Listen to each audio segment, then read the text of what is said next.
자, 이번 시간에 이제 2018년 1회 이제 조경 기사 문제죠, 보니까. 자, 일단 조경사부터 볼게요. 자, 읽어보세요. 정원시설과 관련된 인물의 연결이 적절하지 않은 것을 고르시오. 그래서 오공문이 양산보다, 그러니까 암서제가 송시열이고, 초관정이 권문회고, 동천석실이 정영방이다. 이거는 이제 정원의 작정자, 정원을 만든 사람과 거기에 포함되는 이 시설물에 대한 얘기예요. 그래서 이제 양산보가 소세원 안 되죠, 보니까. 소세원 오니까 이제 오공문이라는 문이 좁으니까. 그죠? 이제 계류 쪽에 이제 담장 근처에 오공문이라는 문을 이제 만들었다고 보시면 됩니다. 그 다음 송시열이 암서제라는 건물을 만들고, 권문회가 이제 초관정이라는, 그죠? 아주 계류변에 있는 유명한 이제 정자가 있습니다. 초관정이라는 유명한 정자를 만들고, 그러니까 동천석실원 있습니까? 이제 윤선도의 복일도 정원이 좁으니까, 이 복일도 정원하면 이제 동천석실이라는 공간이 따로 있죠, 보니까. 그죠? 정영방이 만든 건 뭡니까? 이제 서석지. 그 정영방이 이제 서석지를 조성하죠, 보니까. 그래서 동천석실은 이제 고산 윤선도가 이제 만든 정원을 보시면 됩니다. 그래서 틀린 거는 4번에 4번. 그래서 정영방이 아니고 이제 고산 윤선도가 이제 만든 복일도 정원에 포함되어 있는 게 동천석실이라고 보시면 됩니다. 나머지 조금 하시면 되겠죠, 보니까. 자, 그 다음에 2번 보세요. 북경에 있는 원명원에 대한 설명으로 옳은 것을 고르시오. 원명원.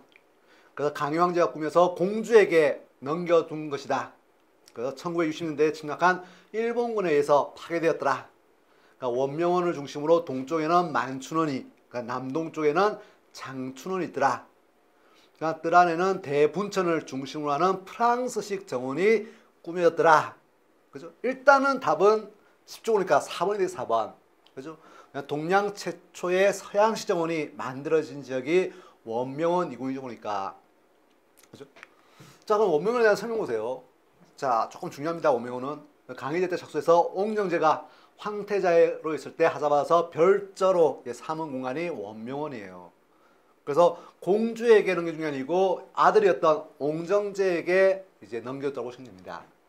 그래서 옹정제가 원명 28경을 이제 선정했다고 보시면 되고, 그 건륭 초기에 보니까 어제 원명원 도시의 사곤에 이제 원명 40경이 선정되어 있다고 보시면 됩니다. 그래서 중요하지 보니까 건륭제가 이탈리아, 프랑스 선교사를 이용해서 원내 서양식 건물과 거기에 어울리는 서양식 분천을 중심으로 한 정원의 일부를 프랑스식으로 이제 개조한 지역이 원명원 이궁이에요. 전체 면적이 350헥타 정도로 전체 면적의 약 35% 이상이 수경이 차지하는 수경 위주의 정원이 원명원 지역에 보시면 됩니다. 그래서 원래는 이제 세 군데죠, 보니까 원명원이 있고 장춘원, 기춘원 지역이에요. 그래서 이제 원명원이 이제 최초로 만들어지고 보니까 강희제가 만들고, 그 다음 만들어진 게 이제 장춘원, 그 다음 마지막에 만들어진 게 기춘원이에요. 그죠? 원래는 기춘원인데 나중에 만춘원으로 이름을 바꾸게 되죠, 보니까. 그죠? 원래는 세 군데인데 지금 합쳐가지고 그냥 원명원 2구냐고 부릅니다. 그래서 이 수경으로 제일 유명한 지역이 이제 복해라는 제일 큰 호수가 있죠, 보니까. 그래서 28헥타 규모의 대규모 호수를 만들고 복내, 방장, 영주의 세 개의 섬을 축조한 지역이 복해라는 연못입니다. 그래서 중앙에 있는 섬에는 신선의 누가가 상징하는 봉도 요대가 설치했다고 보시면 됩니다. 중요한 건 뭡니까? 이런 다양한 연못, 수경들이 서로 수로로 연결되어 있어서 이제 배를 타고 거닐 수 있도록 만들어 놓은 게 특징이다 알아주시면 되고. 자, 이제 건륜제도 보세요. 이제 건륜 때 이제 해기치, 해안당, 서양로 등의 서양식 건물을 도입하고 건물 전면에 프랑스식 정원을 도입했고, 그 대수법, 관수법, 이거는 이제 수경 이름입니다. 그 다음 미궁, 미로식으로 만든 궁을 조성했다고 보시면 됩니다. 동양 최초의 서양식 정원이 조성됐더라. 자, 이것도 아세요? 이탈리아 선교사인 가슬리오네가 서양루 건물을, 그리고 프랑스인 미셸 부누아가 정원의 분수를 이제 조성케 했더라고 보시면 됩니다. 근데 아쉽게도 2차 아편전쟁으로 청나라가 지져오니까 그때 이제 영국과 프랑스 영권에서 파괴돼서 지금 유적지로만 남아있는 지역이 원명원 지역입니다. 그 원명원 지역에 대표적으로 감동을 받은 사람이 윌리엄 챔버예요. 영국에 조용했던 윌리엄 챔버가 이런 식의 감동을 받았다고 보시면 됩니다. 그래서 어때요? 큐 가든의 최초로 이제 중국식 탑을 이제 도입한 사람이 챔버 아니냐 보니까. 자, 그럼 틀린 건 뭐예요? 아, 맞는 거는 4번이죠 보니까. 그죠? 아까 강의 황작품에서 옹정제에게 이제 하사에서 별조로 삼은 지역이라고 보시면 됩니다. 그 일본군이 아니고 영국과 프랑스 연합군에 의해서 이제 파괴됐다고 보시면 됩니다. 그래서 원명원을 중심으로 바뀌었어요. 동쪽에는 장춘원이 있고 동남쪽에 있는 게 이제 기춘원, 만춘원 지역입니다. 그래서 실제적으로 우리나라 프랑스식 정원이 만들어진 지역은 어디예요? 실제로 만들어진 지역은 우리나라는 이제 장춘원 지역에 만들어져 있습니다. 지금 원명이랑 같이 부르니까 그렇지만 원래 엄밀히 말하면 장춘원 지역에 이제 일정 한 구석에다가 프랑스식 정원과 서양식 건물을 축제했다고 보시면 됩니다. 이게 중요하죠 보니까. 자, 그럼 보세요. 19세기에 공공공원을 마련한 기본적 원인이 아닌 것을 보시오. 자, 19세기에 공공공원이 만들어진 계기 아닌 것. 포스트 모더니즘 능력이다. 공중미션에 대한 관심이다. 국민의 도덕에 대한 관심의 증대다. 그러니까 낭만주의 미적 관심의 증대다. 이건 되게 쉽죠 보니까. 틀린 거는 1번 포스트 모더니즘과는 상관없더라고 보시면 됩니다. 이런 문제가 제일 쉬운 문제니까. 자, 그럼 상황 보세요. 이제 조선시대 주례공원기에 적용하는 사명으로 옳지 않은 것을 보시오. 이제 주례공원기는 대표적으로 뭡니까? 이제 말하는 이제 도성의 입지와 이제 성, 우리 말하는 이제 궁궐의 이제 배치와 관련된 게 이제 중국의 주례공원기예요.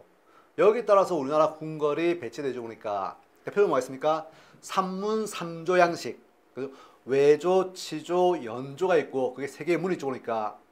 그 외조는 말 그대로 신하들이 모여서 정치를 논의하는 공간이고, 치조는 왕이 신하들의 아뢰를 받거나 직접 정치를 구상하는 지역이 치조고, 연조는 침전 지역이에요. 그죠? 그 다음에 이제 좌묘, 전조, 후시, 좌묘, 우사 이런 것도 전부 다 주례공원기에 영향을 받다고 보시면 됩니다.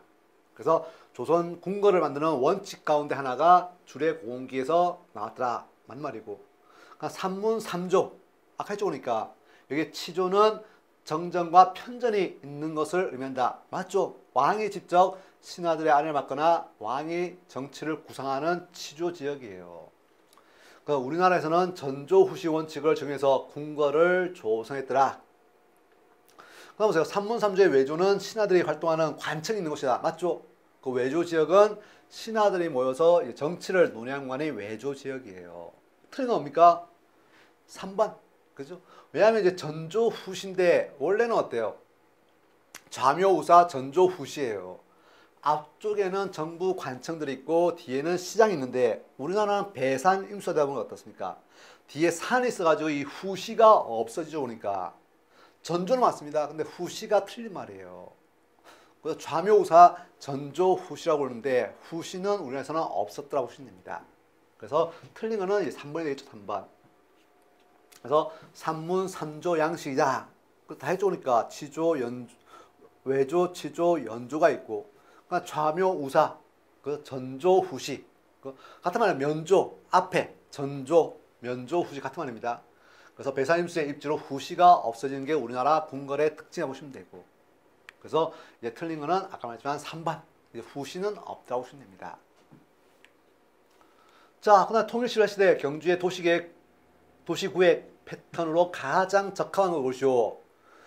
이 경주도 원래 이제 어때요? 이제 격자형 가로망을 채택하는 데 어때요? 산과 강에 의해서 아주 정확한 격자형은 아니고 그냥 기본적인 패턴이 격자형 패턴을 그대로 유지하다 보시면 됩니다.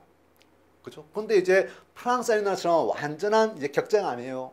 그죠? 근데 이제 격자형을 도입하되 산과 강에 이제 자연 환경에 따라서 약간의 변화가 있는 이제 격자형 패턴을 도입했다고 보시면 됩니다. 그럼 답은 2번 격자형 패턴을 도입하죠 보니까. 자, 6번 고대 그리스의 공공조경이 아닌 것을 보시오. 이런 건 너무 쉽죠 보니까. 그래서 아도니스원, 성림, 아카데미, 짐나지움. 답은 이제 아도니스원. 그죠? 왜냐면 아도니스원은 이제 고대 그리스의 주택 정원이죠 보니까. 그래서 그리스의 주택 정원을 하죠 보니까 여성들에 의해서만 유지 관리되는 게 특징이라고 보시면 됩니다. 주택은 단순하면서도 기능적, 소음을 피하기 위해서 울타리 거실은 중전화해서 배치되는 게 특징이고, 대표적으로 남은 게 프리엔의 주택의 중력이 남아있죠 보니까 그래서 이제 주랑식, 열주식, 중정이라는 양식이 발달하게 됩니다.